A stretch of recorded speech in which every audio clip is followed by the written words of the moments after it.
What if I told you that you could have no Social Security in the future due to something called IRMA, which is better known as the cost for your Medicare premiums in the future?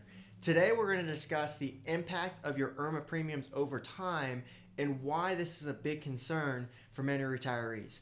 And what we could potentially see is that your Social Security benefit over time is not enough to pay for healthcare costs in retirement. So as all of you know, with Medicare premiums, that comes out of your Social Security check. So they go to your Social Security check to pay for Medicare Part B primarily over time. And so Part A is no cost, and then Part B and D are going to be at an additional premium. And so what we could see is that could potentially rise what that cost is and be more than what your Social Security check is. And so you're probably wondering, well, if our Social Security check isn't enough to pay for Medicare, then they'll probably just say, I don't owe anymore and everything's good to go. Of course not. They're going to send you a bill for the extra amount that you owe in the mail that you're going to be required to pay on top of that. So let's talk about what this looks like and how we can best plan for this. So as you can see on the screen here, I just want to touch on a few things. One is that many advisors don't talk about this stuff, and you probably know if you're working with an advisor currently if they're talking about this or not, because if so, you would have had a plan already of how to plan for it. And if so, you probably have a great advisor. If they've never talked about IRMA or you've never heard this word before, then you may want to look at getting a second opinion to see if they're truly doing the right thing, because this can cause a lot of havoc on your retirement plan by having to pay more for healthcare, but you get the same coverage. And so that's something I want everyone to understand, is that with Medicare Part B, it's based on your income is how much you pay. So the higher your income, the more you have to pay. Now here's the difference. Someone with a low income down the street who maybe they didn't save, they didn't work hard, they didn't really focus on retirement planning, well, they're gonna have to pay less on healthcare costs than you will, but you both get the same coverage. And so I don't know if that's fair. And so because of that, that's why we're trying to plan ahead, and that's why you're watching this video, to see if how can we lower this cost in and throughout our retirement. And so the biggest concern is not anything I've said so far, but this right here is what you're seeing in the bottom right of the screen, is the impact inflation will have on your Social Security once your Medicare and IRMA are deducted. So let's see what this actually looks like in real life.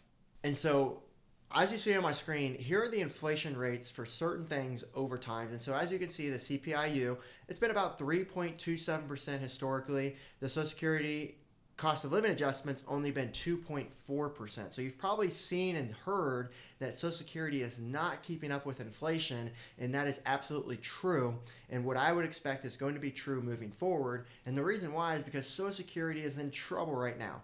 You've heard every day, it's going to run out, it's going to run out. Now, I don't expect it to run out. I don't think it will run out, but I do know it's in trouble, and the numbers do not support the fact that Social Security is going to be able to be fully funded ongoing. And so what's going to change? Well, they could reduce everyone's Social Security by about 20%. It could be good to go. I don't think that's going to happen.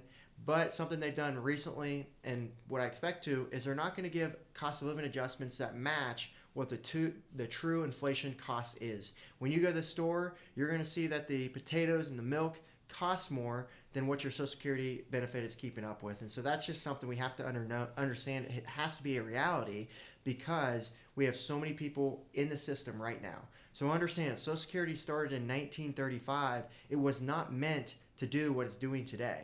First thing in 1935 is that most people did not live a long retirement. It was maybe only a 5-year retirement. Now we're seeing people live a 20, 30-year retirement. And so the same system that was built for that has to do it for this. And so this is not going to be a good thing when we don't have the money to pay into it, because not as many people are working today. There's only 3 workers for every 1 retiree today. Back in 1935, there was 40 workers for every 1 retiree is what some studies will show. And so it's just a completely different system. So because of that, changes have to be made, like cost of living adjustment not being as high. They could reduce rates. They could raise the retirement age. They could make Social Security fully taxable. Remember back in the 80s, Social Security used to not be taxable at all when you received that benefit. Now up to 85% of that can be taxable. And so those are the things that we have to realize with this. Now moving on to the other side of the chart here is I want to talk to the Medicare Part B 7.39% increase. That's been the historical increase of Medicare Part B over time. That is significant.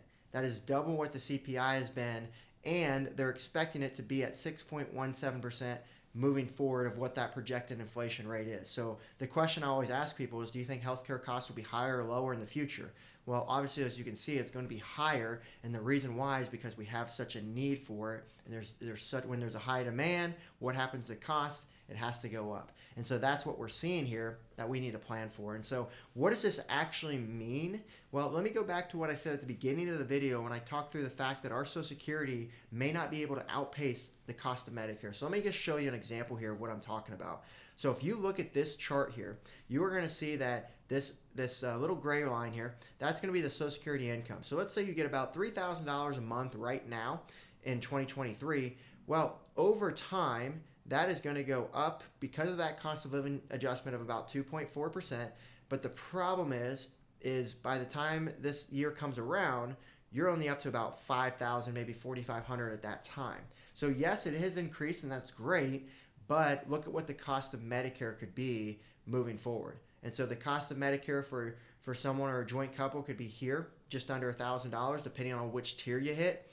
And then ongoing, if that continues to rise at that 7% increase, well, by the time this 2048 rolls around, you could be paying more for Medicare. Just if we're expecting for Medicare to rise like we have, you're going to be paying more for Medicare than what your Social Security check even comes in. And so it's a bit scary knowing that you may not ever get to enjoy your Social Security check in the future. You may be able to early in your retirement, but as you can see, it really creeps up, and the Medicare costs really take up most of that Social Security. So if Social Security is not rising, but Medicare costs are, that's the problem we have.